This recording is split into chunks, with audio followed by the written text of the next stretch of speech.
Hi విఎస్, good afternoon. హుండై ట్యూషన్ సమర్పిస్తున్న స్మార్ట్ ఇన్వెస్ట్ కార్యక్రమానికి స్వాగతం. మార్కెట్స్లో ఒక పాజిటివ్ ట్రెండ్ మనకు కనిపిస్తుంది. లాస్ట్ ఒక 10-15 మినిట్స్ నుంచి మార్కెట్స్లో మంచి బయింగ్ సపోర్ట్ లభిస్తుంది. సాధారణంగా మనం చూస్తున్నాం ఒక 1 వీక్ 10 డేస్ నుంచి కూడా, ఆల్మోస్ట్ ఇంకా చెప్పుకోవాలంటే 15 డేస్ నుంచి కూడా లాస్ట్ 1.5 అవర్లో ట్రేడింగ్ యాక్టివిటీ ఎక్కువగా మార్కెట్స్లో జరుగుతుంది. అండ్ 1:30 తర్వాత మార్కెట్లో యాక్టివిటీ కూడా బాగా పెరుగుతుంది.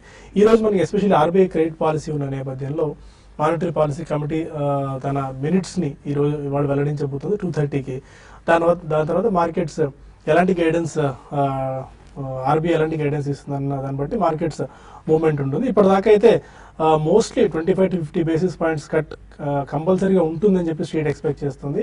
అందువల్ల బట్ సర్ప్రైజ్ ఏమైనా ఉంటే మేబీ 75 బేసిస్ పాయింట్స్ కట్ ఉండొచ్చు, ఆర్ అసలు ఎలాంటి కట్స్ లేకుండా హోల్డింగ్ చేస్తే అప్పుడు మార్కెట్స్ ఏదర్ సైడ్ రియాక్ట్ అయ్యే అవకాశాలు మనకు కనిపిస్తున్నాయి. ఇప్పటివరకు అయితే ఆల్మోస్ట్ 50 పాయింట్స్ ప్లస్లో 8,190 లెవెల్స్ దగ్గర నిఫ్టీ ట్రేడ్ అవుతుంది. అండ్ సెన్సెక్స్ 145 పాయింట్స్ ప్లస్లో 26,534 పాయింట్స్ దగ్గర ట్రేడ్ అవుతుంది. ఎస్పెషల్లీ బ్యాంకింగ్ స్పేస్లో మనకి బ్యాంక్ నిఫ్టీ బాగా చాలా స్ట్రాంగ్గా ట్రేడ్ అవుతుంది. నిఫ్టీతో పోల్చుకున్నట్టయితే బ్యాంక్ నిఫ్టీలో మంచి స్ట్రెంత్ మనం చూస్తున్నాం. బ్యాంక్ నిఫ్టీ ఆల్మోస్ట్ 150 పాయింట్స్ ప్లస్లో 18,566 570 లెవెల్స్ దగ్గర ట్రేడ్ అవుతుంది. పిఎస్యూ బ్యాంక్స్తో పోల్చుకుంటే ప్రైవేట్ సెక్టర్ బ్యాంక్స్ మెరుగ్గా పర్ఫామ్ చేస్తున్నాయి. For the matter ICICI bank లాంటి కౌంటర్స్లో మంచి బయింగ్ ఇంట్రెస్ట్ చూస్తున్నాం. ఇవాళ హెల్త్ కేర్ అండ్ ఐటీ, కాస్త టెక్నాలజీ ప్యాక్ వీక్గా ఉంది. ఫార్మా ప్యాక్లోనేమో మనకి క్యాడిలా లాంటి కౌంటర్స్లో వీక్నెస్ మనం చూస్తున్నాం. అందువల్ల ఈ బలహీనమైన ట్రెండ్ మనకు హెల్త్ కేర్ ప్యాక్లో ఉంది. అండ్ ఆటో ప్యాక్ కూడా ఇవాళ మంచి స్ట్రెంత్ మనం రావడం చూస్తున్నాం. For the matter mid and small caps కూడా కొద్దిగా బయింగ్ ఇంట్రెస్ట్ ఎమర్జ్ అవుతుంది. ఇవాళ 52 వాళ్ళ గరిష్ట స్థాయిని టచ్ చేసిన స్టాక్స్లో 15 స్టాక్స్ దాకా ఉన్నాయి. అపోలో సింధూరి గురించి మనం రెగ్యులర్గా చెప్పుకుంటూ ఉన్నాం. ఈ stock daily 52 week high touch అవుతుంది. Balmer Lawrie central government company ఇది కూడా మంచి స్ట్రెంత్ చూస్తున్నాము. రీసెంట్గా మెరుగైన త్రైమాసిక ఫలితాలను కంపెనీ ప్రకటించిన నేపథ్యంలో బామర్ లారీ 52 వాళ్ళ గరిష్ట స్థాయిని టచ్ అవుతుంది. Indian metals, ITI energy, MMTC, ONGC లాంటి కౌంటర్స్ అన్ని ఇవాళ 52 వీక్ హై టచ్ చేసిన కౌంటర్స్ జాబితాలో ఉన్నాయి. అండ్ ఇంకా స్టాక్ స్పెసిఫిక్ యాక్షన్స్లో ఎంఎంటీసీ, నాల్కో, హింద్ కాపర్ లాంటి కౌంటర్స్ మంచి భయం కనిపిస్తుంది. ఎంఎంటీసీ వాళ్ళు 12% దాకా పెరగడం, Nalco 7%, Hind copper especially commodity బేస్లోను మెటల్స్ స్పేస్లో ఉన్న స్టాక్స్ ఏమైనా బాగా పెరుగుతున్నాయి. And real estate stocks for the matter Prestige ఒకటి, ఒబరాయ్ రియాలిటీ, శోభా డెవలపర్స్ లాంటి కౌంటర్స్లో కూడా భయం కనిపిస్తుంది. అండ్ ఇదే దీనిలో ఉన్న ఫైనాన్స్ కంపెనీ హెచ్డిఎఫ్సి కూడా ఇవాళ చాలా రోజుల తర్వాత మంచి స్ట్రెంత్ రావడం చూస్తున్నాము. రేమాండ్స్ లాంటి కౌంటర్స్లో కూడా భయం కనిపిస్తుంది. ఇప్పటివరకు మార్కెట్ ట్రెండ్ ఏంటి, ఈ టైంలో ఎలాంటి ట్రేడింగ్ స్ట్రాటజీని మనం ఫాలో అవ్వాలి అంశాలు డిస్కస్ చేసేందుకు అనలిస్ట్ సిద్ధంగా ఉన్నారు. ఇవాళ మనకి కొత్తగా ఇండి ట్రేడ్ నుంచి కమాడిటీ అనలిస్ట్ వంశీ గారు కూడా షోలో జాయిన్ అయ్యారు. మీకు ఎస్పెషల్లీ కమాడిటీస్ గురించి కానీ ఏదైనా బేస్ మెటల్స్ అనుకోవచ్చు, crude oil or bullion, especially currency గురించి ఎలాంటి డౌట్స్ ఉన్నా కూడా మీరు క్లారిఫై చేసుకోవచ్చు. పైన నెంబర్స్ స్క్రోల్ అవుతున్నాయి మీకు. Good afternoon. అలా సార్, ఎలాంటి ట్రేడింగ్ స్ట్రాటజీ మీరు ఈ టైంలో సజెస్ట్ చేస్తారు సుందర్ గారు? ఆల్మోస్ట్ 8,190 లెవెల్స్ దగ్గర నిఫ్టీ ట్రేడ్ అవుతుంది. మరి కొద్దిసేపట్లో మనకి ఆర్బీఐ క్రెడిట్ పాలసీ కూడా రాబోతుంది. ఆర్బీఐ క్రెడిట్ పాలసీ వస్తున్న ముందు మార్కెట్ మూవ్మెంట్ చూస్తుంటే కనుక లాంగ్ పొజిషన్స్ బిల్డప్ అవుతున్నాయి, షార్ట్ పొజిషన్స్ కూడా కొంచెం కవర్ అవుతున్నాయి. కానీ ఇది అగ్రెసివ్ గా కనిపించట్లేదు, చాలా కాషియస్ ఆప్టిమిజం అనేది మనం చూస్తున్నాము. అంటే బహుశా ఆర్బీఐ క్రెడిట్ పాలసీ వల్ల మార్కెట్ పాజిటివ్ ఇంపాక్ట్ ఉంటుంది, దీనివల్ల కొంచెం మార్కెట్ పెరుగుతుందన్న ఉద్దేశంతో కొంచెం పొజిషన్స్ పెరుగుతున్నాయి. బట్ కానీ ఏదైనప్పటికీ ఆర్బీఐ క్రెడిట్ పాలసీ వచ్చేంత వరకు కీలకమే.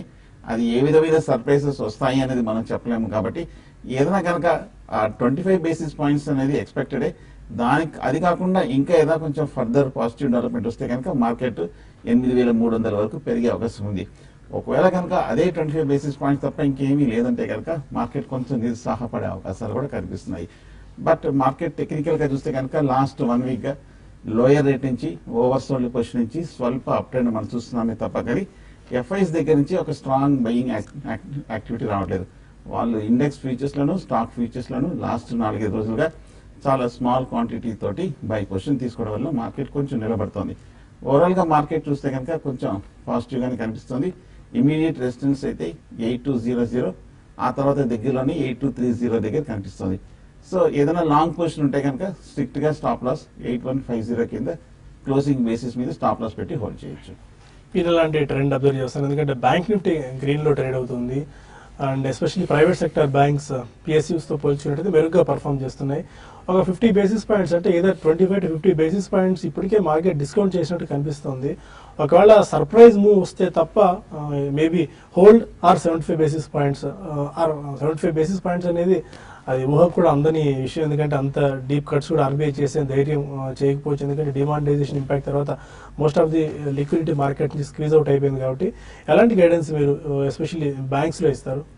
అంటే బ్యాంక్స్ అయితే ఇప్పుడు ఇది ఇప్పుడు పెరిగిన విధానంగా చూసుకుంటే కొంచెం ఆల్రెడీ మార్కెట్ దీనికి డిస్కౌంట్ అయిపోయినట్టు అనుకోవచ్చు. దీనికి తోడు మనకి గ్లోబల్ మార్కెట్స్ కూడా చాలా స్ట్రాంగ్ ఉన్నాయి. దాదాపు అన్ని ఇండస్ట్రీస్ మంచి పాజిటివ్లో ఉన్నాయి. మరి ముఖ్యంగా యూరోప్ మార్కెట్స్ చాలా స్ట్రాంగ్ గా ఓపెన్ కావడం చూసాము. కాబట్టి గ్లోబల్ గా స్ట్రాంగ్ క్యూస్ ఉండడం వల్ల మన మార్కెట్ కూడా ఇప్పుడు దాకా లాస్ట్ 1 hour 1.5 hour బ్యాక్ చూసుకుంటే ఒక 20 పాయింట్స్ రేంజ్ లో నుంచి ఒక 8.2 కి ఫ్యూచర్ పైన రావడం చూసాం. అదేవిధంగా నిఫ్టీ 8181 దగ్గర ట్రేడ్ అవుతుంది ప్రస్తుతం. అయితే 50 బేసిస్ పాయింట్స్ కానీ కట్ చేస్తే మాత్రం మార్కెట్ కొంచెం ఆగొచ్చు, మరి సెల్లింగ్ అనేది ఎక్కువ ఉండకపోవచ్చు.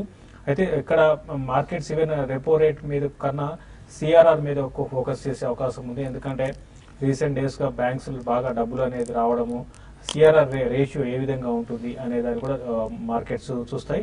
దీనికి తోడు ఆర్బీఐ తర్వాత ప్రెస్ మీట్ ఏ విధంగా వాళ్ళ ప్రెస్ మీట్ లో రిజర్వ్ బ్యాంక్ గవర్నర్ గారు ఏ విధంగా మాట్లాడతారు. ఎందుకంటే ఈసారి చాలా ఇంపార్టెంట్. ఎందుకంటే ఈ డిమానిటైజేషన్ తర్వాత ఫస్ట్ టైం ప్రెస్ మీట్ లో అంటే మాట్లాడేది. కాబట్టి అంటే ఇంతకుముందు మాట్లాడారు, బట్ ఇప్పుడు ఓవరాల్ గా ఎకానమీ ఏ విధంగా ఉంటుంది, ఈవెన్ జీడిపి గ్రోత్ ఇవన్నీ కూడా మనకి కన్సర్న్స్ ఉన్నాయి. కాబట్టి సో వాళ్ళ ఏ విధంగా మాట్లాడదాన్ని బట్టి ఉంటుంది. బట్ ఏదైనా కూడా మార్కెట్ అనేది లిక్విడిటీ లేని కారణంగా హయ్యర్ లెవెల్స్ లో పెద్ద సస్టైన్ కాకపోవచ్చు. ప్రస్తుతం అయితే ఇప్పుడు 8185 పైన ట్రేడ్ అవుతుంది. కాబట్టి క్లోజింగ్ కూడా 8180 పైన కానీ క్లోజ్ అయితే మార్కెట్స్ షార్ట్ టర్మ్ కొంచెం ఆగొచ్చు డౌన్ సైడ్. లేని ఒకవేళ క్రెడిట్ పాలసీ తర్వాత మార్కెట్ లో సెల్లింగ్ కానీ వచ్చిందంటే లాంగ్ పొజిషన్స్ ఎగ్జిట్ అయిపోయి రివర్స్ సెల్ చేయమంటాను. 8180 దగ్గర సపోర్ట్ ఉంది. అది కానీ బ్రేక్ అయితే మానిటరీ పాలసీ తర్వాత సెల్ చేయమని చెప్తాను. ఇప్పుడే సన్ ఫార్మాకి మరొక నెగిటివ్ న్యూస్ రావడం చూస్తున్నాము. వాళ్ళ హలోల్ ప్లాంట్కి యుఎస్ ఎఫ్డీఏ ఈ మధ్యకాలంలో చేసింది. వాళ్ళు 483 లెటర్ ఇచ్చిన నేపథ్యంలో కొద్దిగా సడన్ వీక్నెస్ మనం సన్ ఫార్మాలో చూస్తున్నాం. ఆల్మోస్ట్ 6% దాకా స్టాక్ క్రాక్ అయ్యి 670 దగ్గర ట్రేడ్ అవుతుంది. వంశీ గారు, ఇవాళ ఆర్బీఐ క్రెడిట్ పాలసీ ఉంది. మోస్ట్ ఆఫ్ ది వరల్డ్ అంతా చాలా కీన్గా అబ్జర్వ్ చేస్తుంది. ఎందుకంటే డిమానిటైజేషన్ తర్వాత వస్తున్న ఫస్ట్ పాలసీ ఇది. మోస్ట్ ఆఫ్ ది అమౌంట్ అంతా లిక్విడిటీని స్క్వీజ్ అవుట్ చేసింది. అండ్ ఈ మధ్య సిఆర్ఆర్ 100% జస్ట్ ఆ టెంపరీ ఏదైతే ఉందో ఇంటరిమ్ దాన్ని స్క్వీజ్ అవుట్ చేశారు. ఇప్పుడు ఎలాంటి ఇది మీరు చూస్తున్నారు? దీని ఇంపాక్ట్ మిగిలిన రూపీ మీద కానీ ఆ కరెన్సీ మీద ఎలా ఉండొచ్చు?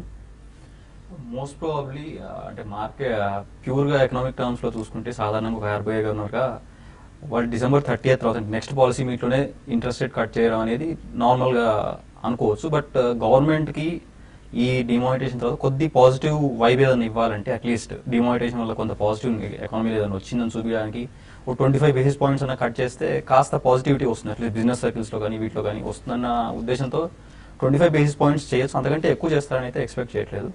రూపీ పరంగా చూసుకుంటే mostly rupee last 1 month time ఫ్రేమ్లో తీసుకున్నా కానీ మనకి dollar index, US dollar index మనకి యుఎస్ ఎలక్షన్స్ తర్వాత యుఎస్ డాలర్ ఇండెక్స్ చాలా స్ట్రాంగ్గా అబౌవ్ 100 సైకలాజికల్ లెవెల్ దాటి దాదాపు 101.7 లెవెల్ కూడా వెళ్ళింది. ఇప్పుడు జస్ట్ కొద్దిగా కరెక్ట్ అవుతుంది. So mostly dollar index impact చాలా ఎక్కువ ఉంది రూపీ మీద. ఆఫ్ కోర్స్ మిగతా కరెన్సీస్ మీద ఉన్నప్పటికీ డొమెస్టిక్ ఫ్యాక్టర్స్ కంటే డాలర్ ఇండెక్స్ అనేది బాగా ఇంపాక్ట్ చేస్తుంది రూపీ మూవ్మెంట్ని.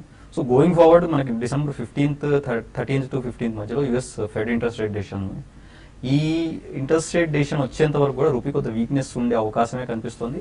కొంత స్ట్రాంగ్ అయినా కానీ అంటే డాలర్ ఇండెక్స్ లో మైనర్ కరెక్షన్స్ ఏమైనా వచ్చి కొద్ది స్ట్రాంగ్ అయినా కానీ బ్రాడ్ గా చూసుకుంటే మనకి 70 లెవెల్స్ దాకా కొంత మూవ్మెంట్ ఉండే ఛాన్స్ కనిపిస్తుంది యూఎస్డిఐఎన్ఆర్ లో. So near term, short term two near term కొద్దిగా వీక్ ఉండే అవకాశం ఉంటుంది. దాని తర్వాత మళ్ళీ మనకి ఆఫ్టర్ మేబీ 70-71 లెవెల్స్ నుంచి మళ్ళీ స్ట్రాంగ్ అయ్యే అవకాశాలు కనిపిస్తున్నాయి. ఎస్పెషల్లీ ఈ ప్రెషస్ మెటల్స్ ఎలా ఉన్నాయి ఇప్పుడు? ప్రీషియస్ మెటల్స్ లో ఫిజికల్ డిమాండ్ అనేది అంటే లాస్ట్ ఎలక్షన్స్ వరకు చూసుకుంటే ఫిజికల్ డిమాండ్ అనేది చాలా తక్కువ ఉంది. ఓన్లీ అడ్వాంటేజ్ అంటే మనం 1300 చేంజ్ దాకా గోల్డ్ స్పాట్ ప్రైజెస్ పోయాయి పైకి. ఓన్లీ పాజిటివ్ ఫ్యాక్టర్ ఏంటంటే ఈటీఎఫ్ ఫ్లోస్ అనేది బాగా హెవీగా వచ్చాయన్నమాట. లాస్ట్ 2 years నుంచి నెగిటివ్ ఉన్న ఈటీఎఫ్ ఫ్లోస్ ఫస్ట్ టైం 2016లో పాజిటివ్ వచ్చాయన్నమాట. దట్ ఈస్ ఓన్లీ ఆ ఒక్క ఫ్యాక్టర్ వల్ల గోల్డ్ ప్రైస్ కి సపోర్ట్ వచ్చింది. బట్ ఇప్పుడు యుఎస్ ఎలక్షన్స్ తర్వాత డాలర్ ఇండెక్స్ స్ట్రాంగ్ అవ్వడం, ట్రంప్ యుఎస్ లో బాగా ఇన్వెస్ట్ చేస్తారు, ఇన్ఫ్రాస్ట్రక్చర్ లో బాగా ఇన్వెస్ట్ చేస్తారన్న రూమర్స్. ఎందుకంటే అసలు యాక్చువల్లీ ఆ బేసిస్ మీద ఇంత మూవ్ అవ్వాల్సిన అవసరం ఉండదు, ఎందుకంటే దాని ఇంకా ప్రెసిడెంట్ ఎలా ఇంకా స్వేరింగ్ కూడా కాలేదు, అసలు స్వేరింగ్ కూడా కాలేదు. దాని మీదే మనకి మార్కెట్స్ చాలా మటుకు ర్యాలీ అవుతున్నాయి. బట్ ఎనీవే గోల్డ్ ఇక్కడ నుంచి ఇంకా షార్ప్ గా డిక్లైన్స్ అయితే తక్కువ ఉంటాయి chance. Maybe interest rate decision వచ్చేంత వరకు కొంతవరకు వీక్ ఉండొచ్చు, కానీ ఎందుకంటే మళ్ళీ $1,000 దగ్గరకు వస్తే ప్రొడక్షన్ కాస్ట్ దగ్గరకు వచ్చేస్తాయి. మనం ఇంతకుముందు కూడా అంటే వేరే దగ్గర అనుకున్నట్టు $900 అనేది గోల్డ్ కి యావరేజ్ ప్రొడక్షన్ కాస్ట్. అది పెద్ద కంపెనీస్ కి, చిన్న కంపెనీస్ కి 1200 నుంచి స్టార్ట్ అవుతాయి. సో ఈ లెవెల్స్ లో మార్కెట్ సస్టైన్ అయ్యి షార్ప్ గా పడిపోవడం అనేది తక్కువ chances. So going forward 6 months time frame నుంచి 1 year టైం ఫ్రేమ్ అబౌవ్ చూసుకుంటే మనకి గోల్డ్ బులిష్ ఉండే అవకాశం ఉంటుంది. షార్ట్ టర్మ్ లో మాత్రం కొంత వీక్నెస్ ఉంటుంది. ఓకే, పైన కొన్ని కాల్స్ అండ్ ఈమెయిల్స్ తీసుకుందాం. అందుకంటే ముందు Hyundai smart investor and tuition సమర్పిస్తున్న స్మార్ట్ ఇన్వెస్టర్ చిన్న బ్రేక్ తీసుకుందాం.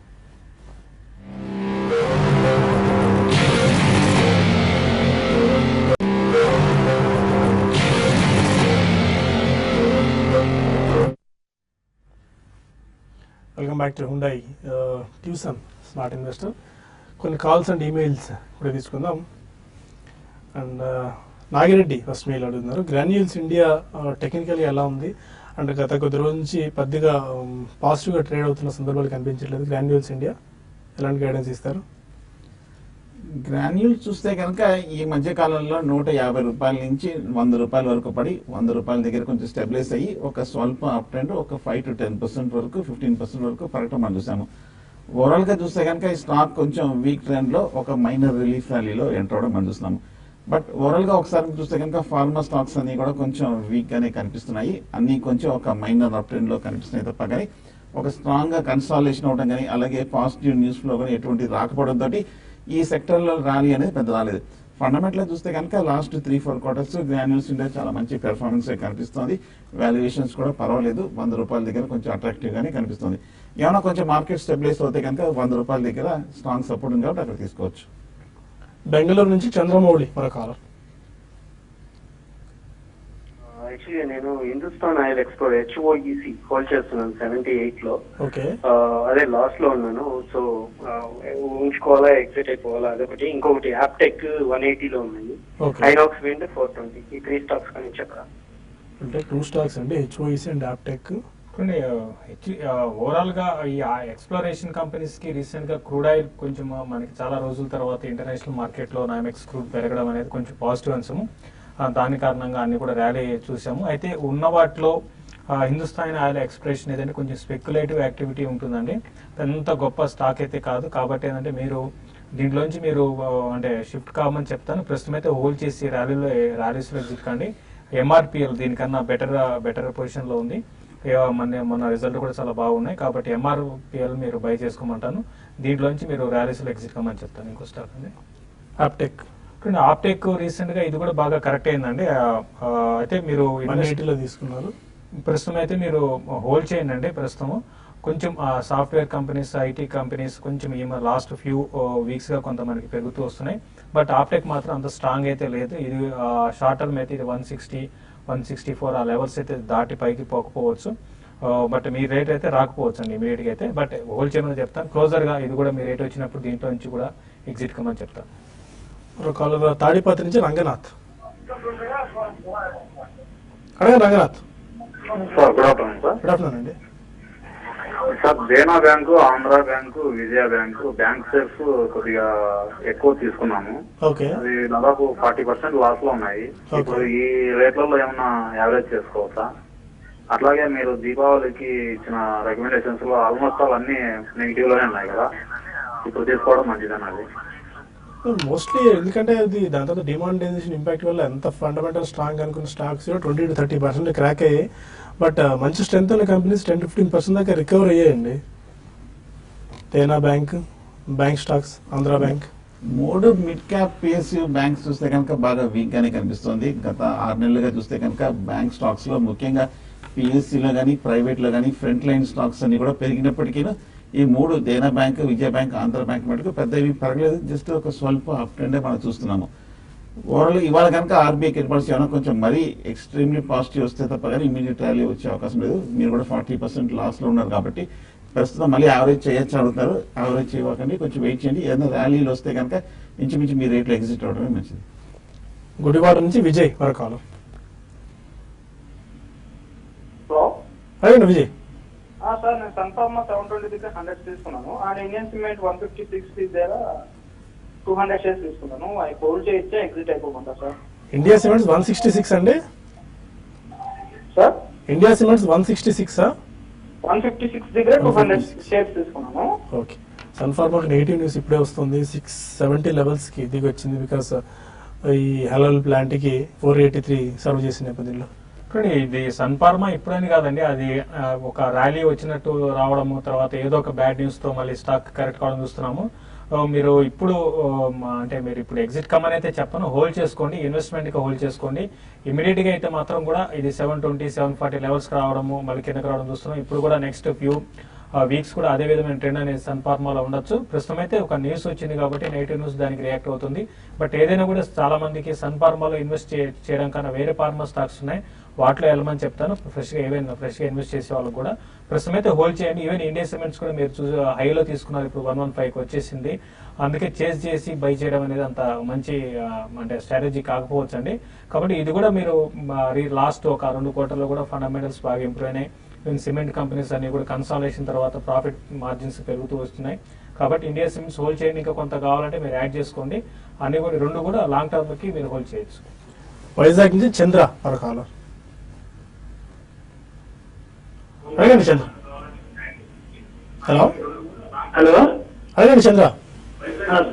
సార్ లోరస్ ల్యాబ్ ఉంది కదా సార్, ఐపీఓ అవుతుంది కదా, ఐపీఓ సప్లై చేద్దామని.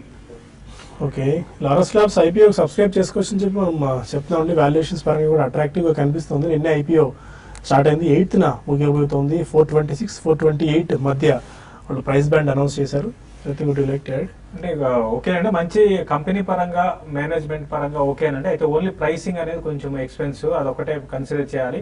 ప్లస్ వీళ్ళు ఉన్న సెగ్మెంట్ అనేది చూసుకుంటే అందరూ కూడా అంటే అన్ని ఏపీఎస్ అన్ని ఫార్మా కంపెనీస్ మన ఇండియాలో చూసుకుంటే ఐటీ తర్వాత హైయెస్ట్ ఫార్మా అనే లిస్టెడ్ కంపెనీస్ అన్ని తయారు చేస్తారు. బట్ వీళ్ళైతే కొంచెం speciality ARV anti retrieval drugs అంటాము, హెచ్ఐవికి వాడే డ్రగ్స్, తర్వాత అంకాలజీ డివిజన్, సో ఇటువంటి సూపర్ స్పెషాలిటీ డ్రగ్స్ అంటారండి. సో ఇటువంటి వాటిలో ఉన్నారు కాబట్టి ఫ్యూచర్ బాగానే ఉంటుంది. R&D ఉంది, మెయిన్ రీసెర్చ్ డెవలప్మెంట్ ఉంది. కాబట్టి మీరు డెఫినెట్ గా మీరు చేసుకోండి. అయితే పెద్దగా ఎక్స్పెక్ట్ అయితే చేయకండి, ఎందుకంటే ప్రైస్ అనేది ఎక్స్పెన్సివ్ అండి. ఇమీడియట్ గా లిస్టింగ్ గెయిన్స్ వస్తాయని కూడా కొద్దిగా చెప్పడం కష్టంగా ఉంది. నిన్నటి దాకా 0.28 ఇప్పటి వరకు చూసుకున్నా, రీసెంట్ గా హాఫ్ అన్ అవర్ బ్యాక్ కూడా చూసాను 0.34, 0.35 దాకా సబ్స్క్రైబ్ అయింది. ఉన్నప్పుడు అప్లై చేయకపోవడం మంచిది. మీరు చెప్పడం తక్కువ సబ్స్క్రైబ్ అయింది కాబట్టి అప్లై చేయకుండా లిస్ట్ అయిన తర్వాత మీకు సెకండరీ మార్కెట్ లో మీకు దొరుకుతుందండి, అప్పుడు కొనుక్కోవచ్చు. హైదరాబాద్ నుంచి శ్రీనివాస్ మన కాలం. అడగండి శ్రీనివాస్. హలో అడగండి శ్రీనివాస్, చెప్పండి.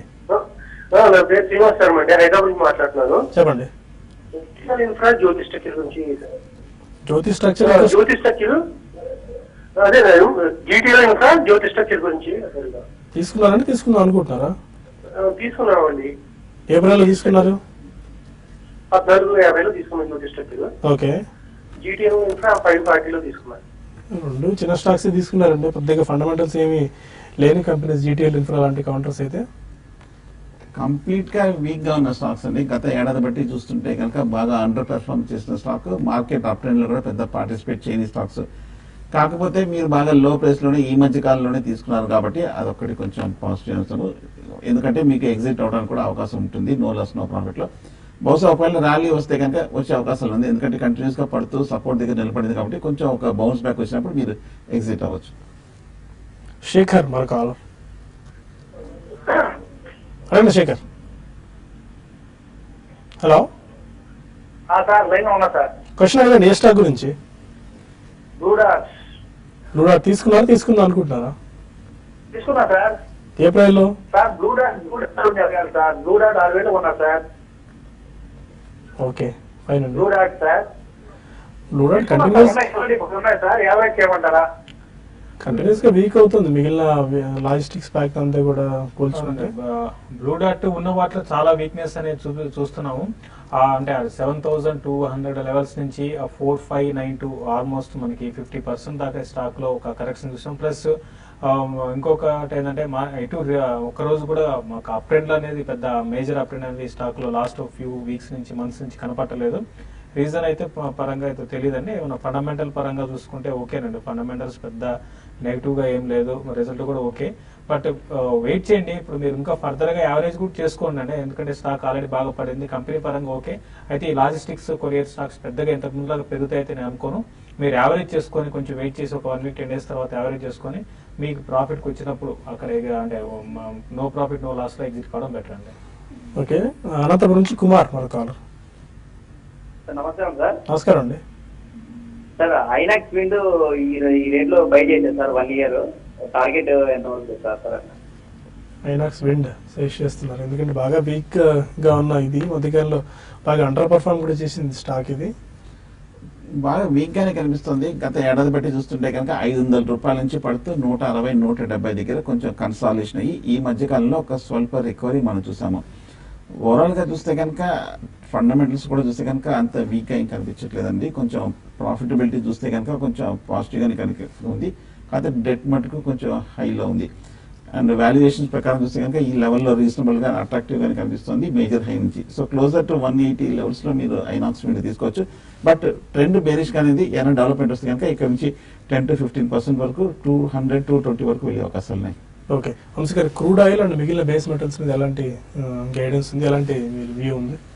కూడా లాస్ట్ 1 వీక్ నుంచి కొద్దిగా పైకి వెళ్తుంది, ఎందుకంటే మనకి ఒపెక్ మీట్ తర్వాత వాళ్ళు ప్రొడక్షన్ కట్ చేస్తామని చెప్పారు. అది కూడా 3.5 lakh barrels పర్ ఇదే.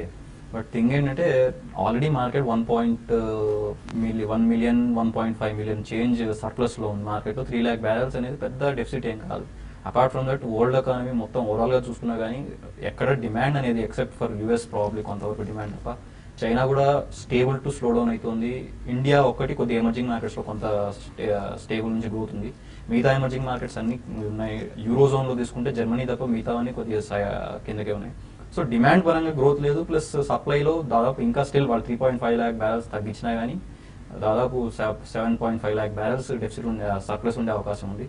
ఇంకోటి ఏంటంటే మన రీసెంట్ గా axon Mobil CEO, one of the largest explorers crude oil పరంగా, ఆయన చెప్పినట్టు సింపుల్ గా shale oil, US shale oil production అనేది ప్రొడ్యూస్ అనేది already they have accustom themselves, అంటే ఈ తక్కువ ప్రైజెస్ కి వాళ్ళు ఆల్రెడీ ఇండస్ట్రీ దీన్ని చేసేసుకున్నారు. సో నెక్స్ట్ ఇప్పుడు $50 లెవెల్లో ఉన్నప్పుడు వాళ్ళు ఈజీగా ప్రొడక్షన్ ని జాక్ చేసే అవకాశం ఉంటుంది. సో పైకి పెద్దగా మనకు $60 అనేది సీలింగ్ అనుకోవచ్చు క్రూడ్ ఆయిల్ కి నెక్స్ట్ 1 or 2 years, 1 year వరకు at least. So $60 on the higher side maximum, అది కూడా ఏదైనా స్పెక్యులేషన్ కోసం వెళ్తే వెళ్ళదు తప్ప ఫండమెంటల్ గా అయితే $55 నుంచి కింద $40 రేంజ్ లో ఉండే అవకాశం ఎక్కువ ఉంటుంది క్రూడ్ ఆయిల్. రాబోయే క్రూడ్ ఆయిల్ మనం $100 అవి చూడలేమా? $100 అవి చూసే అవకాశం తక్కువ, అన్లెస్ అంటే మనకి ఏమైనా పెద్ద సప్లై డిస్ట్రప్షన్ అట్లాంటిది ఏమైనా జరిగితే తప్ప. ఎందుకంటే షేల్ ఆయిల్ ప్రొడక్షన్ మళ్ళీ మొత్తం వస్తాయి. యూఎస్ రిగ్ అని తీసుకుంటే దాదాపు 212 వరకు పడిపోయింది, ఇప్పుడు మళ్ళీ 500 rigs దగ్గరకు వచ్చింది. అది ఇంతకుముందు అంటే బిఫోర్ క్రూడ్ ఆయిల్ డ్రాప్ కి మనకి 1000 odd rigs ఉండేవి, 1500 rigs. అది 1000 దాకా వచ్చినా కానీ మళ్ళీ హెవీ ప్రొడక్షన్ వచ్చేస్తుంది మార్కెట్లోకి. సో పైకి పెద్దగా ఫండమెంటల్ గా అయితే లేదు ఛాన్స్, మేబీ స్టేబుల్ ఉండే అవకాశం ఉంటుంది. బేస్ మెటల్స్ పరంగా తీసుకుంటే జింక్, నికెల్ ఒకటి, ఈ రెండు ఫండమెంటల్ గా స్ట్రాంగ్ ఉన్నాయి. ఎందుకంటే జింక్ లో మనకి దాదాపు 3.5 lakh tons డెఫిసిట్ ఉండే అవకాశం ఉంటుంది మైన్ క్లోజర్స్ వల్ల. నికెల్ లో కూడా ఏంటంటే ఇండోనేషియా ఒకటి ఎక్స్పోర్ట్ బ్యాన్, ఒకటి ఫిలిప్పీన్స్ లో ఎన్వైరన్మెంట్ కన్సర్న్స్ మీద కొన్ని మైన్స్ క్లోజ్ చేశారు. సో దీనివల్ల నికెల్ అండ్ జింక్ తో పాటు లెడ్, ఇవి 3 స్ట్రాంగ్ ఉండే అవకాశం ఉంటుంది. బట్ కాపర్ పరంగా చూసుకుంటే అది ప్యూర్లీ స్పెక్యులేటివ్ మూవ్ అనే చెప్పాలి. ఎందుకంటే లాస్ట్ 1 year లో అయిన మూవ్ అంతా లాస్ట్ 2 weeks జరిగింది. అది యుఎస్ ఎలక్షన్స్ అయిన తర్వాత ట్రంప్ యుఎస్ ఎకానమీలో ఇన్ఫ్రాస్ట్రక్చర్ మీద స్పెండ్ చేస్తాడన్న రూమర్స్ మీద పైకి పోయిన ర్యాలీ తప్ప ఇంటర్నేషనల్ కాపర్ స్టడీ గ్రూప్ ప్రకారం చూసుకున్నా కానీ 1 lakh నుంచి 1.5 lakhs సర్ప్లస్ ఉండే అవకాశం ఉందని ఇచ్చారు వాళ్ళ రిపోర్ట్ 2016లో. సో ఎటువంటి విధంగా చూసుకున్నా కానీ పైకి వెళ్ళడానికి ఫండమెంటల్ గా అయితే రీజన్స్ తక్కువ, purely speculative move. Zinc, lead ఇవైతే స్ట్రాంగ్ ఉన్నాయి ఫండమెంటల్ గా. ఓకే ఫైన్, ప్రస్తుతానికి ఒక 1 or 2 మెయిల్స్ తీసుకుని ఫైండ్ అవుట్ చేద్దాం, టైం కూడా అయిపోతుంది. న్యూస్ లో శివవర్మ అడుగుతారు, కాంట్రాక్ట్ వ్యూస్ 177లో, కాక్స్ అండ్ కింగ్స్ 195లో తీసుకున్నారు. ఈ టైంలో యావరేజ్ చేసుకోవచ్చా? 10-15% లాస్ లో ఉన్నారు Cox and Kings, contract views. Crompton Greaves avoid చేయడం మంచిది, ఎందుకంటే ఈ మధ్య కాలంలో ఈ లాస్ట్ 1 వీక్ రియాక్షన్ తర్వాత ప్రీవియస్ సపోర్ట్ లెవెల్స్ కూడా కొంచెం బ్రేక్ అయింది కాబట్టి షార్ట్ టర్మ్ కొంచెం వీక్ గానే ఉండే అవకాశాలు కనిపిస్తున్నాయి. అలాగే కాక్స్ అండ్ కింగ్స్ చూస్తే కనుక టెక్నికల్ గా కొంచెం వీక్ గానే కనిపిస్తుంది. ఈ మధ్య కాలంలో 240 రూపాయల నుంచి 160, అంటే గత 6 నెలలుగా చూస్తున్న ఒక మేజర్ సపోర్ట్ లెవెల్ కు రావడం మనం చూసాము. కాకపోతే ఈ 2 స్టాక్స్ ఇక్కడ నుంచి పెద్ద డౌన్ సైడ్ రిస్క్ లేదు, ఈ లెవెల్లో స్టెబిలైజ్ అయ్యే అవకాశాలు కనిపిస్తుంది. ఒకవేళ కాస్త మార్కెట్ నిలబడితే కనుక క్రాంప్టన్ కానీ కాక్స్ కానీ ఈ లెవెల్లో తీసుకోవచ్చు, బట్ షార్ట్ టర్మ్ వీక్ గానే ఉండే అవకాశం ఉంది. ఫైన్. ప్రస్తుతానికి మనం TV5 న్యూస్లో ఈ బులెటిన్ వైండప్ చేయాల్సిన టైం. TV5 మనీలో కలుద్దాం యూట్యూబ్ వేదిక ద్వారా. అక్కడ మరిన్ని కాల్స్ అండ్ ఈమెయిల్స్ తీసుకుందాం. Stay with us.